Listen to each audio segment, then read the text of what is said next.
Welcome to our full-time missionary training videos. These videos are designed to help you get a firm, broad understanding of what it means to become full-time missionaries in the foreign lands.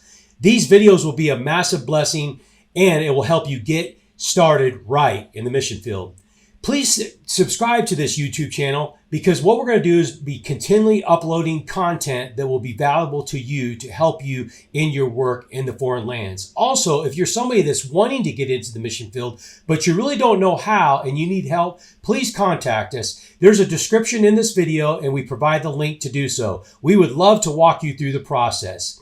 Also, we have a Facebook group. That link is in there as well. That Facebook group is missionaries around the world collaborating and networking together, strengthening one another in the work that we're doing in the foreign lands. And then one final note, this whole entire series is based off of a book, Pursuing the Call, with Danny Lamastra. He's a missionary in El Salvador. I highly recommend you getting a copy of that. And again, thank you so much for being here. We pray that these videos are a blessing to you. Thank you.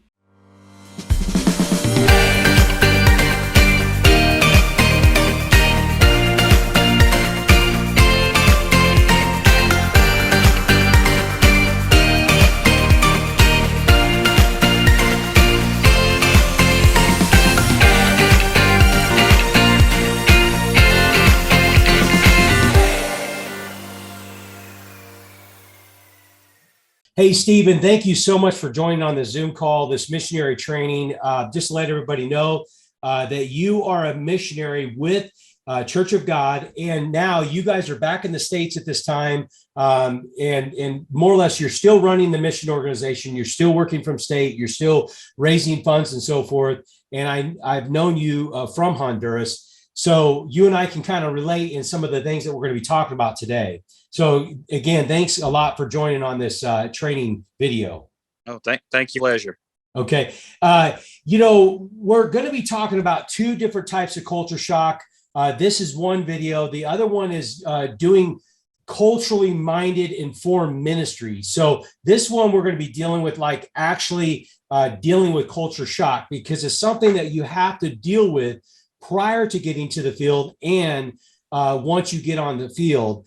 It's not about doing ministry with a cultural mindset. It's just basically dealing with the shock of the type of culture that you're going to be in and living. And you have to get that understanding.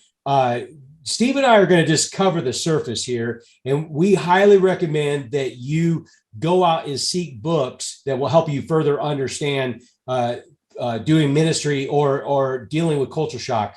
Because again, this is just going to be just barely covering the surface. There's no way that we can cover this subject in depth in a 45-minute video. So, Stephen, because you and I come from Honduras, can you agree with me that their value system is totally different than the value system that you and I deal with that we came from in the United States? Oh yeah, absolutely. Now there are some similarities, but they're one kind of funny one and very obvious one just in Honduras that you'll find out real quick is the time. There's a time that you can measure events by, then there's the time that is on your clock. Here in America, by the clock. If we say 7, it's going to start at 7. There in Honduras, if you say 7, might be 7:30, might be 7:45, might be 8 o'clock. It's just when everybody, that's when we'll start. So yeah, that's just one kind of funny one that you'll learn real quick. But there's also several more too. But yes, there's definitely different core values. Yeah, you before we started the video, we were talking about the weddings and stuff. And my daughter, she married a Honduran here, and the wedding started was scheduled to start at 4 o'clock, and the groom's mother wasn't even there. And so my daughter gets on the phone and asks her, "Where are you?" And she says, "Oh, I'm in another town getting my dress altered." And she's like, "What? You're supposed to be here." And anyway, the wedding didn't even start until 7. So, I mean, those are obviously, like you said, the funny ones. But, and for someone to sit here and watch this video and go, "Oh, if it's just a time thing, I can deal with that." Steve and I again, we just brought up something that was funny. The thing that the book that this whole entire video series is based off of. Adjusting to different cultures requires skills. And again, it's not something that we should take lightly. That you're just going to go ahead and just say, okay, I'm going to move my family there. I'm not going to have any understanding of the culture prior to there, because obviously when you're trying to go through that culture reset, so to speak, it can bring pressures upon the family in your ministry. I mean, would you agree? Absolutely. And I'll hit on that note, especially if you don't study, if you go into it blind. And that's like what we did. We were young and full of faith, and we thought that's all we needed. And I'm not taking anything away from faith. We need faith, but God gives us wisdom. And that's wisdom to go and study different things, because, some of these, as we're talking different values, like you said, we mentioned a funny one, but you go to some different culture and you can offend someone by not knowing their culture and what's appropriate, what's not appropriate. And when you offend someone, it's going to be very hard to then try to preach the gospel to them when they're offended by you. So it's definitely a pay off if somebody just takes a couple months, whatever it may be, and just study that culture just a little bit. That way that you won't have maybe as many of these pressures come, because we already deal with enough pressure in ministry, much less the culture as well. Yeah. And, a lot of books that I read, one thing that they highly suggest that you do is try to connect with people from that culture. So, I mean, if you're going to Central America, I mean, I'm not going to say that all countries in Central America has the same culture, but I mean, for the most part, there's similarities. But they recommend you to friend people of that certain country to understand them more, so to talk to them, to do type of social gatherings and things like that. And then also they discuss about the importance of trying to, I don't know about you, but I came to this country multiple times before I became full-time missionary. So I began to understand the things that I was going to be dealing with more so. I mean, there was times I was here 3 months at a time or 2 months at a time. So it was more of a kind of a softer landing, so to speak. That's probably the best way to say it. So, right here it says, when you go through culture shock, every day can be a struggle, and even most mundane tasks can be challenging. I don't know about you, what type of ministry that you had, but like, for example, just to do a construction project, you can't just go to one store and get the stuff. You have to go to like 15 different stores. And I'm exaggerating a little bit, just a little bit. You have to go to like 15 different stores, and like you'll go to one store and you might find the certain type of thing that you need, but they only have two. Then you got to go to another 5 other stores. So with us on our American mentality, it's like we're used to just walking in Home Depot, and they might have like 5 items, and you go, well, I need some more. Oh yeah, we got that in the back. And they just go in the back and get it, But it's like with us, we're thinking, hey, in 30 minutes, I could be at the store and be back, and then we can get this project done. But like the culture here in Honduras, it may take you a week to gather the things that you need just to do the project. Yes. I laughed when we were talking about this video, and you said, I won't be free. I got to go to the bank for the rest of the day. And I laughed because I remembered the process that the bank is. Yeah. I try to tell people that the bank in Honduras is like the equivalent of like a DMV, immigration, just your tax service. You lump all those together, and that's the bank in Honduras. And yeah, I know that feeling of going to this place, even buying groceries sometimes. All right, well, this grocery store has this, and that grocery store has that, and they have the best vegetables over there to go get that. So, I mean, it would definitely help, kind of what you said, if somebody could take those short trips. And that's what I tell people. We were there for a week at a time. We went 2 times for a week long. But I would tell people, kind of like you did, maybe go there a month. That way you can just scope out how life truly is. Like, okay, like where we lived, when our car broke down, we didn't have a car. Moto taxis didn't come. That's taxis, like a taxi here, what we would call it here in the States. They didn't come to our church where we were at. That's where we lived, right behind the church. So I had to walk into town. And that was terrible in Honduras heat. And that was something I didn't know, and I really wasn't prepared for. But, I was like, well, I got to go get groceries. I can catch one coming back, but they don't come to the house. I'd have to. I eventually friended a couple of them, and then I called them from then on. But like I said, it's just little things like that that you don't think of, that you think, well, the whole world's kind of like this or like that. Well, it's not. And like I said, those trips like that can really help off just you helping prepare yourself and your mind and your spirit of, okay, this is the difficulty I'm going to face in this task or that task. You get used to this. And like you said, you prepare your mind. But the thing that a lot of missionaries deal with is that they are coming with a mindset. And I've talked to missionaries prior to come to the Ville. I mean, they've got this bravado attitude, like, I'm just going to go and conquer. I'm just going to go and be victorious. I'm going to win souls to Jesus. I'm going to win this whole nation to Jesus, And I mean, look, it's exciting that people are excited for Jesus and to go do this work for Jesus. But with our American mindset, we have this mindset that, hey, we've got this 10-step process that we're going to go through, and we'll have this thing knocked out within a month, and we're just going to be so victorious.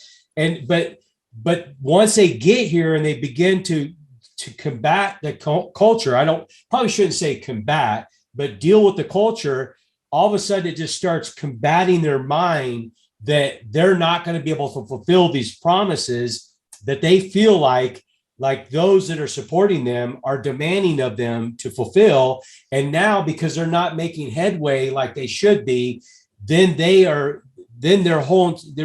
could be going into depression. They could be going into a lot of struggles. It could add struggles to their marriage. It could add struggles to their family. So again, it's something that you have to understand this culture and then prepare a reality of really what ministry is going to be like prior to getting to the field. And again, I think it comes down to, like Stephen was saying, taking multiple trips, talking to people of the culture, understanding the culture more so. I'll tell you one thing, it's not really dealing with culture, but it kind of helped me understand a little bit more so. I used to be in a real estate business in the United States, and I would buy homes and then I would rehab them and flip them, so to speak. And I had a lady in our church that worked for me, and she was from Guatemala. And I mean, she was a great worker. She did a great job. But I bought this not brand new, but I bought this home, and she met me over there, and it was a disaster. I mean, it was just total disaster. We literally filled up a dumpster full of stuff that was left in the house. I mean, it was a disaster. And so I was telling her, I spent like 30 minutes trying to explain to her all the things that we were going to do to this house, because I could see that vision. I could see that vision of what this house is going to look like, all painted, all the floors done, new kitchen, the whole entire thing. And as I was talking, I kind of noticed that she was like looking at me like with her, like this starry eyes, like this deer staring into the lights. And I was just like, what's wrong? And she says, us Guatemalans don't think this way. I'm like, what are you talking about? She says, we can't think this way. We can't, foresee things like what you're seeing, and it's confusing me. And I mean, that's what she said. And being here, I'm not saying that there ain't people in Honduras that has a vision for the future, but I'm just saying, as a whole of their culture, they don't think that way. They don't prepare and think for the future. So you have to actually, when you do ministry, you have to actually think around those type of things, and it's sometimes it can be frustrating while you're trying to project something, a vision of what you're wanting to do with those individuals that you're working with in that culture. And you have to somehow try to get them to see that. So again, it's just things that you deal with on a constant basis. Go ahead. I was just, one of my example that I've had, kind of you're talking about with the Guatemalan woman, is when we first moved here, our American mindset is, we kind of work as a team, and I've been in ministry for a while before we came to Honduras, and the lead pastor there at our church, he had a leadership, and we would discuss things, we'd go over it. And then I found out, in Honduras, when there's a leader, he's the leader, and everybody just does what he does. Even me, like I was the foreigner, I was the outside person, but once I kind of won their trust and learned the language and everything, we would just do projects like around the house or around the church, something like that. And the guys that were helping me would be like, okay, well, what do you want to do? I'd be like, I don't know, however y'all want to do it, we'll do it. And they're like, oh, no, no, no, no. You're the boss. I was like, no, really, it doesn't matter. I'm easy going. I'll do it. And they're like, no, no, just tell us what to do. Just tell us. Yeah. So there's not there. As here in America, we say there's more chiefs than there is Indians. We don't have to worry about that there. There's they want one chief, they want one person in charge, and you just tell them what to do. Mm-hmm. And I had to learn that. But what you were saying about learning the culture and coming here and having these goals and not meeting them. What a lot of people do is they make unrealistic goals and they have unrealistic expectations. And when we don't meet those goals or meet those expectations, we look at ourselves as almost a failure. Yeah. That God, I let you down. I said I was going to do this. Now I'm not. And like I said, you hit it perfectly when you said, what are my supporters going to think? Because we made all these big promises. And that's what I tell people. When you go to the mission field, you don't make any promises until you are 1,000% sure. Because once again, you got to know language and culture. You got to know how life works and to do things that don't, and especially don't make promises until you get there. The only promise you can make is I'm going to serve the Lord, and however ministry opens up will open up. But that's what a lot of missionaries deal with, is this depression and just feeling almost worthless because they didn't meet an expectation. They didn't, because we have our own expectation, then we have the sponsors' expectation, then we have the nationals, whatever country we move to, we have their expectation of us. So we have expectations all around us, and we need to use good godly wisdom and not set more expectations on ourselves that are unrealistic. But that'd be a big one that I would highly suggest as people, is just don't set those unrealistic expectations of we're going to win at least 10,000 people to the Lord, or we're going to build 50 churches in 1 year. Just start small and then let God do the rest. Only he can give the growth. He said some plant, some water, and he gives the growth. So don't get ahead of God, and just don't set those unrealistic expectations. Mm-hmm. Now, different cultures have different communication styles. I've witnessed that here, where Americans are just abrupt and we're just to the point. We don't like the fluff. I don't like fluff. I just like, hey, I need you to go to the store, maybe call somebody. You go, hey, look, Pastor Jose, I need you to go to the store, pick this up, and then be at my house by 11. I'll see you then. Bye. That's American. But with like a Honduran pastor, you would call him and say, buenos dias, how are you doing? How's your wife? How's the kids? Did you get a good night's sleep? I'm not joking. These are things you have to do, because they will think that you are very rude by just calling and saying, hey, how you doing? Just go over to this store over here. They've got the stuff ready, pick it up. And, they would find that extremely rude.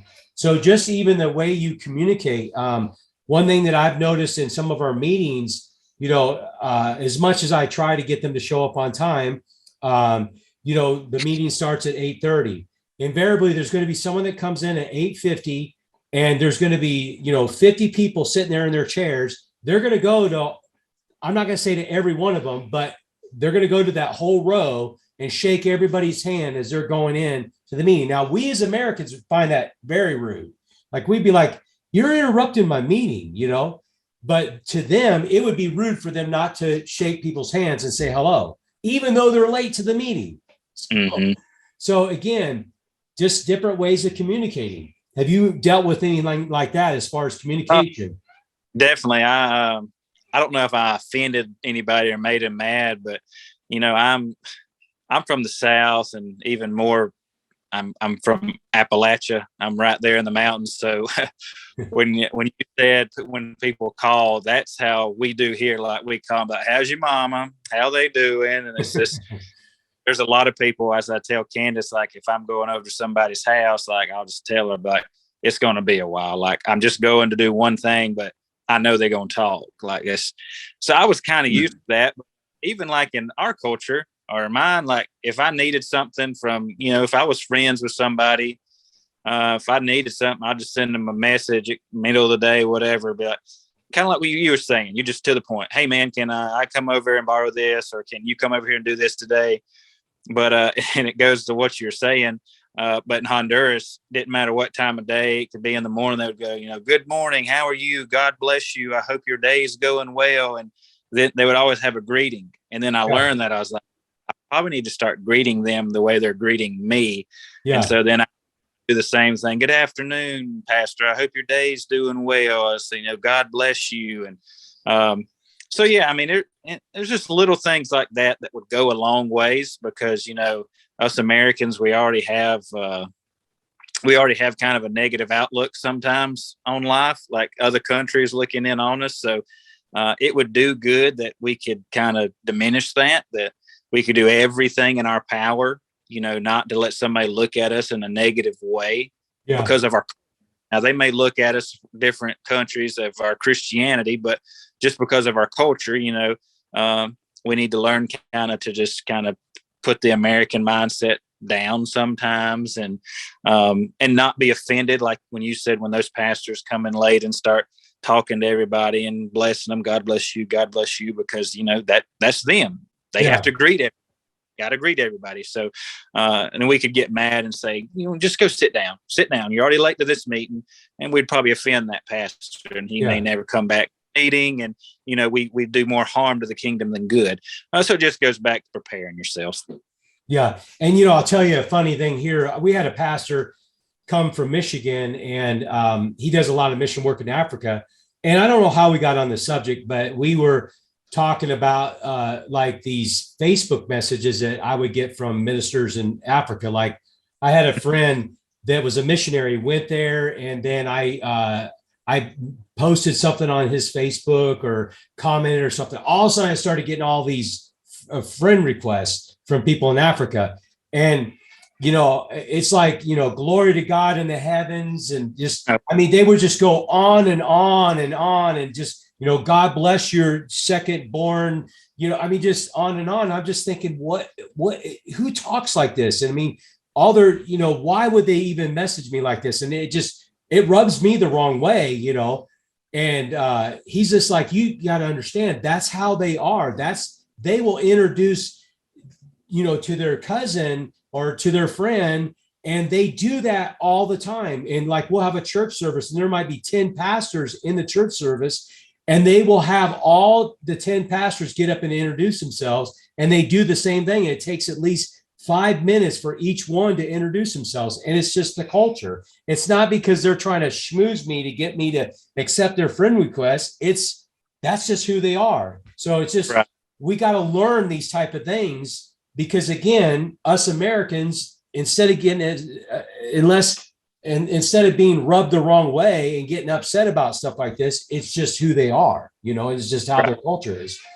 As Americans, as we go, if we're not learning to, learn and kind of be molded into the culture, not, don't pick up all the bad things, but as we talked about, learn the social cues, what to do, what not to do, because, you talked about just how even greeting and talking and just being personal with somebody.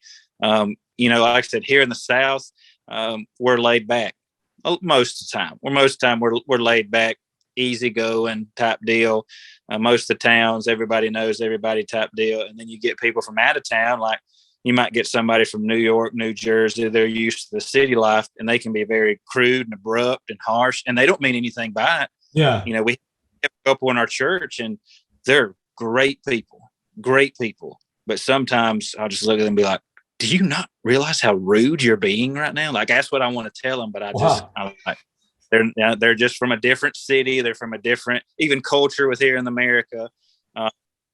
So that's how I can kind of relate it to go into another land is, if you live in a small town like that and you got people coming from bigger cities, you just see how they act a little different. And sometimes people will want to kind of push them off like, oh, they're just city slickers. That's how they think. So you don't want to take that with you as you're trying to represent Jesus Christ. That's what I'm trying to get to. You don't want somebody's first response or first opinion of you being rude or you being a break. Yeah. You want Jesus Christ because you're trying to win the lost there in that country. But now, they talk about like how the community relates to each other. Now, you were in La Entrada. I don't know exactly how that community was, but here at Copandrinas, it's like everybody's a primo. And for those that's watching, he's laughing. He knows what I'm talking about. Primo's cousin in Spanish. And he could actually be your uncle, but he's your primo. Everybody's your primo. And there's a lot of family relation, because I'm in a small community, in a mountainous small community, about 9,000 people.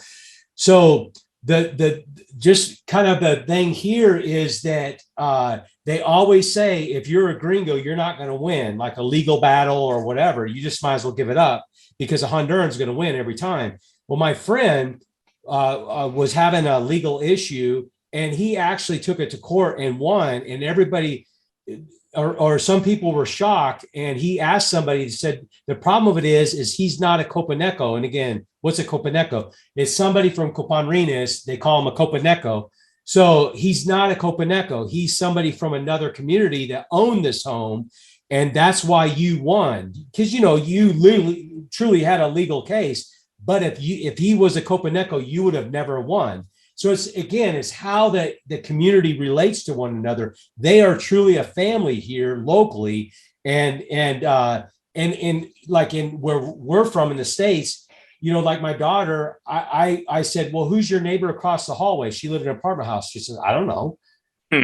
But who's that guy scraping the windows? I mean, it was wintertime. Who's that guy down there scraping the windows? I don't know. I mean, she didn't know anybody in the community. But in Honduras, it's like, in many times, a family will live all in one piece of property. There might be little different homes or different apartments in the building, and over time they just keep on adding more apartments, but the whole entire family lives on one piece of property. And then again, you walk around the community with another Honduran, they're constantly saying, hey, primo, hey, Tio, they're just constantly saying hello because they're all like one big family. And I don't know if you dealt with that in La Entrada, but it was the land of nicknames. Everybody had a nickname. Oh, and okay. I couldn't even, I can barely keep up with your names, but nickname. But it was like you said, here in the States, probably in our history, we took the village mentality as well. Just as our culture changed, we kind of just became not really standoffish, but what's mine is mine, and I'm good here in my home. But there in Honduras, it's a village mentality. It takes a village. So even with kids, I found that out real quick. If you're an adult and a kid is around you, you better be watching it because that's one day a kid he didn't almost drown, but we were at a pool and he kind of just fell, and they were just screaming, and I didn't know why they were screaming. They was like, we're screaming for you to pick up the kid. I was like, I didn't even know he was there. Yeah. But so they expecting me to watch him because I was an adult and I had my kids around. So it's that village mentality. We know everybody. We're going to treat everybody kind of like family. We're going to give them the nickname cousin because, that's just kind of the relationships they have. And there's different societies around the world that are like that. Then there's different societies like us that, you don't ask me personal questions. You don't get involved. So you really got to know who you're dealing with. Like you can go to Honduras and you can just talk to anybody on the street, but then you might go to some other countries and you don't really talk to anybody unless you really get to know them. But yeah, we definitely had that in La Entrada. We definitely had the primo and the cousin and the whistling all going down the streets. Yeah. And, you were talking about down the street. One thing I noticed really quickly as soon as I got here is that when I'm walking down the street, and it's kind of like you, I walk everywhere here. It's a small community. I walk everywhere. And I noticed right away, they're looking at me in my eyes. They are truly like looking at me in my eyes. I'm like, at first I'm like, what, and then I realized they're expecting me to say hello. So it's just Mm-hmm. like here, I mean, you just constantly, you're constantly saying hello, you're constantly greeting people that you don't even know, but you're constantly greeting them. And that's just the culture here. Now, kind of getting into, because I don't want a lot of people make the mistake of watching this video and they go, well, if it's just talking about like saying hi and being nice to people, I can do that. Look, this is just like the icing on the cake. I mean, there's a lot more in depth of what we're trying to get people to see and understand. And again, where you're going may be totally different than what Stephen and I have dealt with, but more or less the experience of dealing with culture shock, it can lead to distress, helplessness, hostility towards the new environment. So there are emotions that you're going to go through. Now, I know that you said you dealt with it more so than I did. Now, I'll say this, I've dealt with it on a lower scale, so to speak, than maybe some other people have. And, myself, I think I've dealt with it more so like in the driving, and I've dealt with it more so in just getting angry of the way they drive, getting angry in the way they think, that they'll be like in the far right lane and turn left right in front of you, just things like that. So that would anger me and I would be angry in traffic. And then finally I just had to get used to it and just, blow it off and just learn how they drive and just go with the flow and not get angry because it's not worth it. So you said you dealt with it more so. What are some things that you dealt with in your emotions and things like that? Right. So when we moved here, we were living on a little house right behind the church where we did ministry. We wasn't the pastors of the church by any means, but the pastor that worked there, that is there at the church, we worked with him and went all around our area of Honduras to help other pastors. But so they had an old building there, and our pastor here in the States, he's a home builder by trade. So he came down there and we just added on a little bit, and it was still only about 500 square foot, but we lived right there. So we were constantly bombarded in culture, which is a good thing. And then sometimes it can be a bad thing. There was many days I came home and it wasn't necessarily I wanted to speak English to somebody. It's I wanted to speak to somebody that thought like me. Mm-hmm. And a lot of time, and I'm not blaming them a lot of times they're in an impoverished mindset. They only make $4 a day. They're going to keep every scrap, every this, because I'm looking at it. I'm like, guys, let's throw this away. We're spending more time fixing this tool. If we just went, maybe if we rounded up some money and bought another, oh no, it's too expensive. So we got to keep using this one.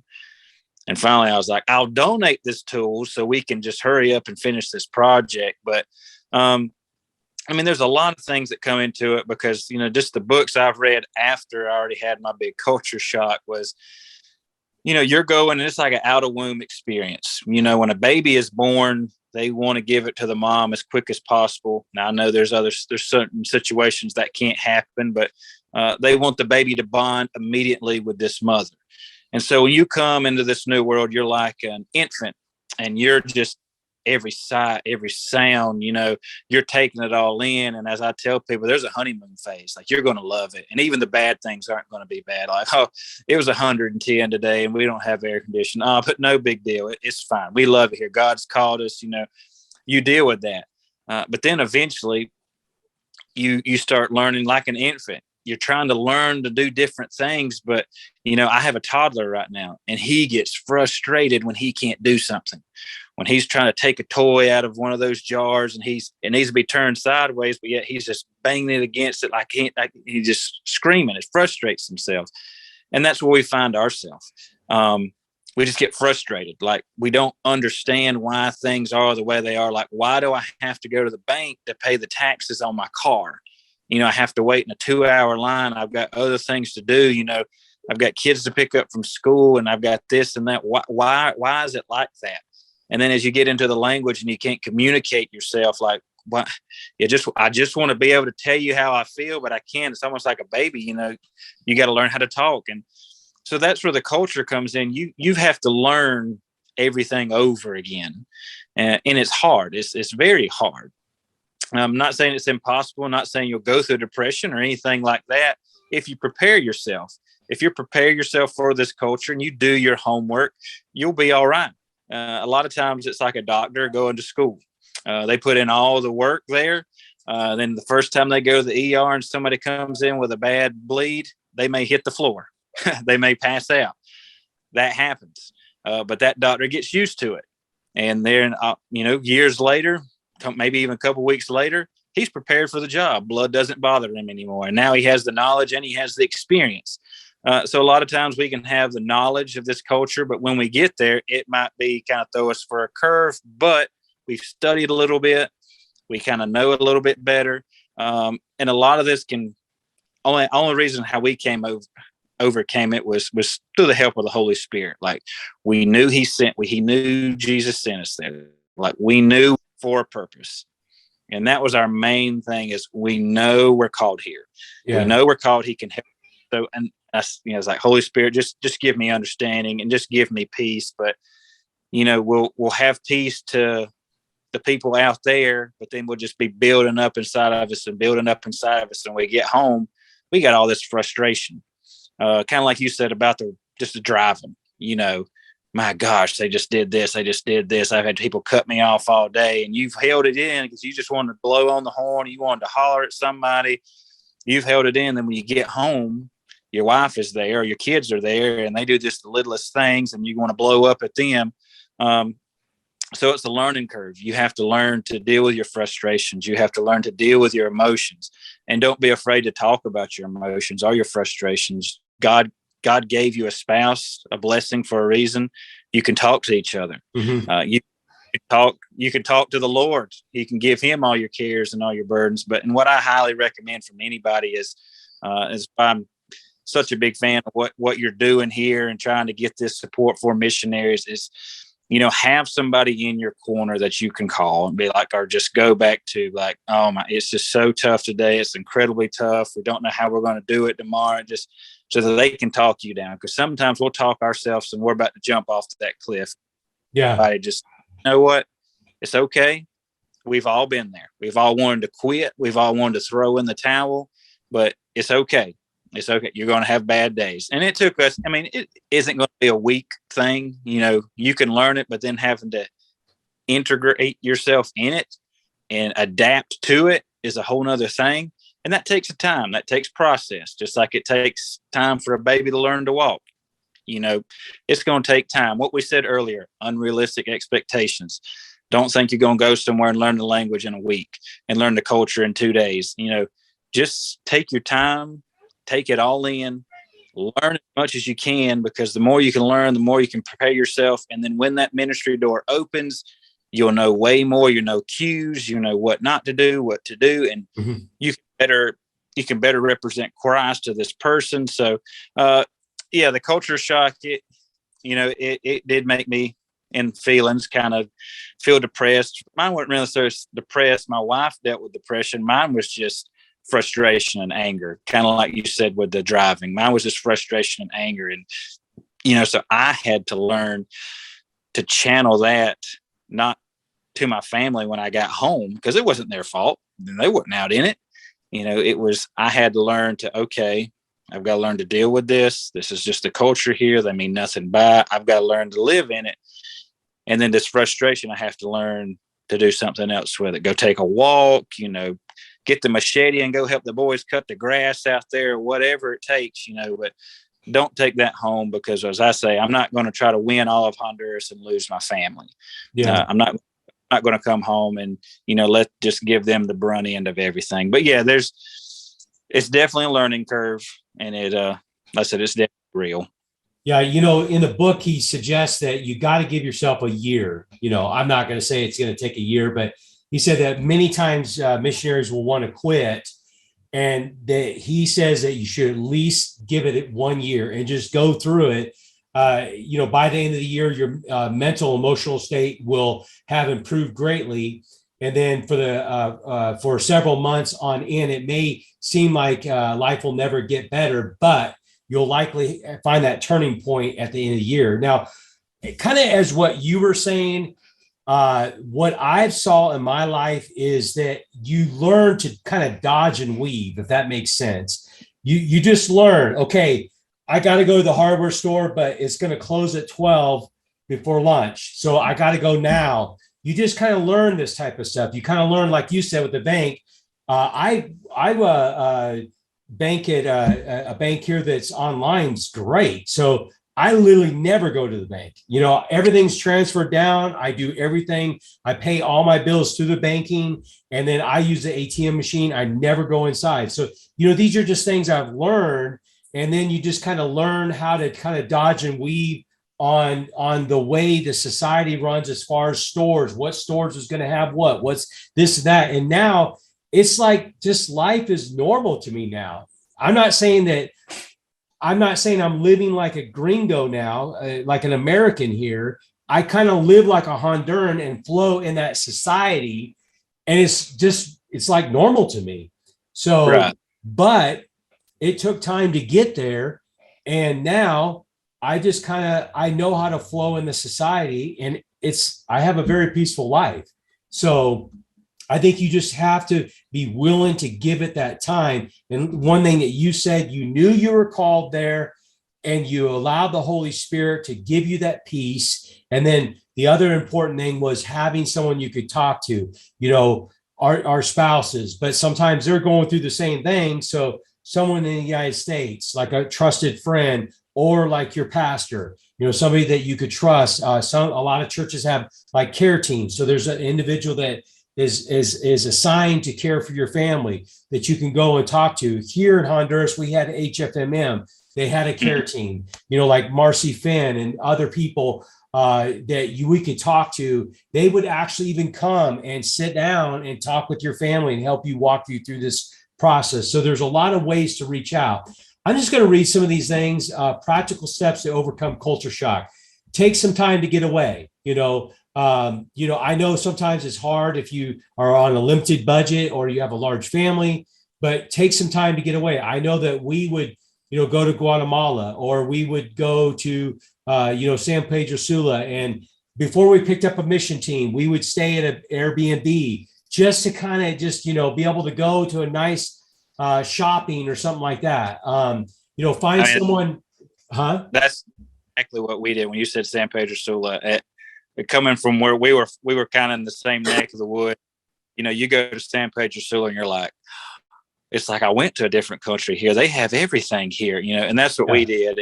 And I want to tell people, when you said get away, it's everywhere in ministry. People are afraid to take a break because they're afraid I leave, or if I go away for a week or two, like, who will run the ministry? It'll fail. If I take a break, it'll fail. Well, if God's in charge of it, he'll make sure it gets by, because you're not the one in charge. You're not the person it falls on. It goes back to him. Mm-hmm. So if the ministry is meant to last, he'll make it last. You don't have to. So I want to just say, somebody might need to hear that is, don't feel bad for going and relaxing on the mission field. Like, we didn't do that. We might go to San Pedro Sula every once in a while, but we rarely took vacations there. Like, when we came home for furlough, we would try to get away for a few days, because we'd be like, we can't take a vacation on the mission break on the mission field, because this is where we're supposed to be working. That's where you have a family. It took me years to realize that this is where we have a family. It's like, I may not be here forever, and I want to enjoy where God's got me right now. So then we started, we went to Roatan. We got to see the island, and then we kind of go around up in the mountains. And that's what I tell people, go see where you're at, because you might be in the desert somewhere. Well, go up to the mountains for a weekend and see the mountains of that country, or go to the coast. Don't look back. You might be there 5, 10, 15 years, however long. You'd be like, man, I never got to the country. Man, I always see it. And if you have kids, take them and let them see things, because nobody on their deathbed's going to be like, I wish I wouldn't have traveled as much. I wish I wouldn't have there and spent time with my family. Nobody's going to say that. So never feel bad for getting away and trying to rest so you can better yourself in ministry. Yeah. And then some other things is like, find someone who can serve as a local culture guide, someone that, help you understand more so about culture. Get Right. active in ministry. Obviously, you should be getting active in ministry because that's what you're there for. Get out of the house. One thing that I do on a consistent basis, I work from home a lot because of what I do for ministry. So I'll go on walks.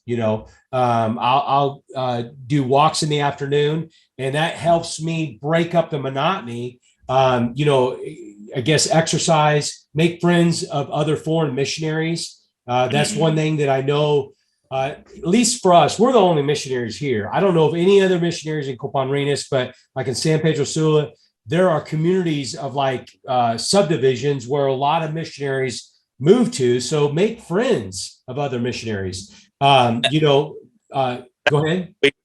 That's what we would do to help people. Like where we were at, we were the only Americans, but then there was a school that sometimes they would have teachers come for a year.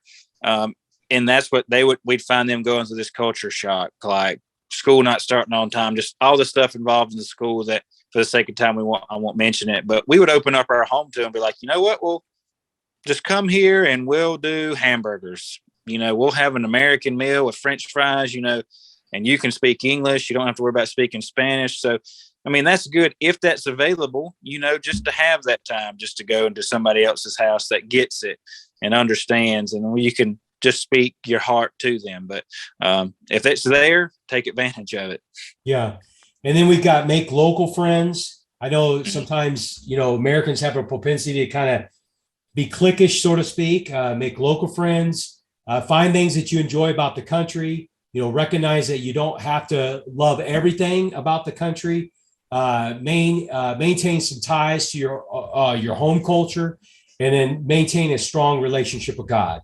So, again, just kind of summarize this is, one, prepare before you go, get books, read, find friends. Maybe, if you're like in a larger community, find friends of that culture, take multiple trips to the place that you want to become a missionary. And then, again, read books. And then once you get there, you need to take the steps of just, knowing that God placed you there, having someone that you can talk to, and then, the practical steps that we just went over, and giving it a year, just letting God work with you, give it a year. And then, like I said, I've been here 8 years going on 9. And I mean, like life is just, it's normal. It's just normal. I don't even think about it anymore, but I just know how to kind of dodge and weave through the culture. I understand the culture a lot more so. And I just have peace and joy of just being here. So, I just think you got to give it some time and God will see you through it. Right. And that's what a missionary told me before we went. He said, and this isn't what I tell people by any means. I'm kind of with you. Everybody's a little different. So I can't say it takes this amount of time.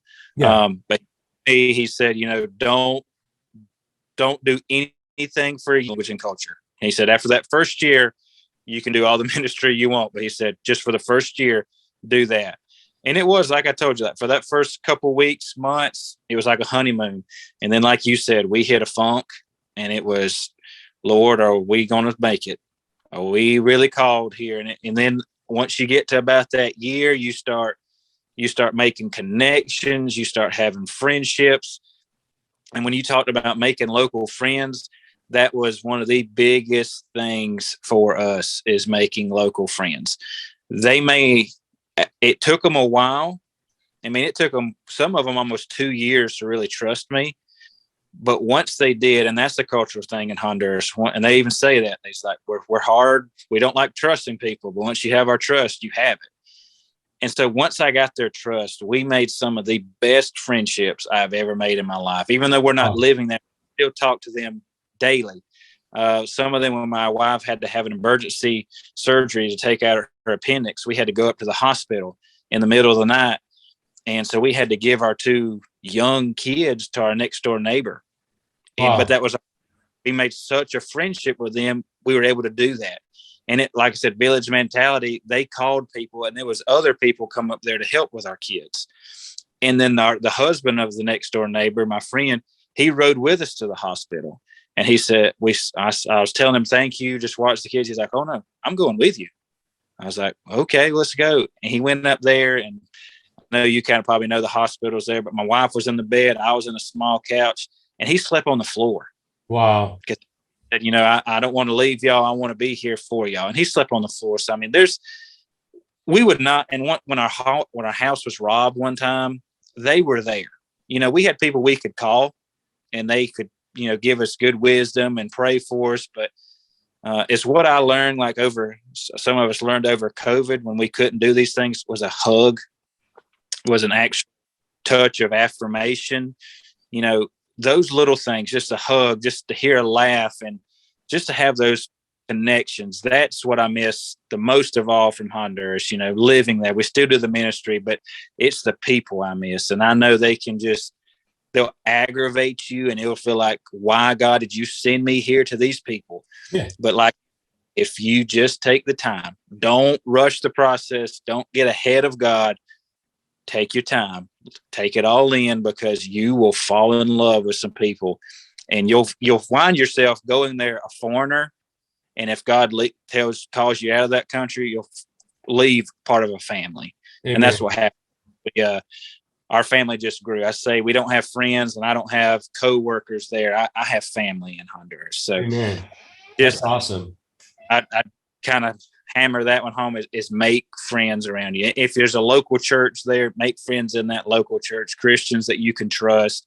I know that might be difficult in some countries that, maybe Christianity is kind of illegal or they're being persecuted. But if you can get involved with local believers, national local believers, that would be one of the biggest things that could help you just with your Christian walk. And as we're talking about just culture there. But okay, awesome. Well, thank you so much, Stephen. I really appreciate you jumping on this Zoom call and helping us understand culture shock. And God bless you, brother, and you guys' work and your continued work in Honduras. Oh, thank you. And I said it was a pleasure. If y'all ever need anything again, if there's anybody out there that needs anything, don't hesitate to reach out. There's people around you that want to see you succeed. And like I said, you've got a lot of people cheering you on. But once again, thank you for having me. It was a pleasure. Amen. Amen. Well, thanks a lot, brother. Bye-bye.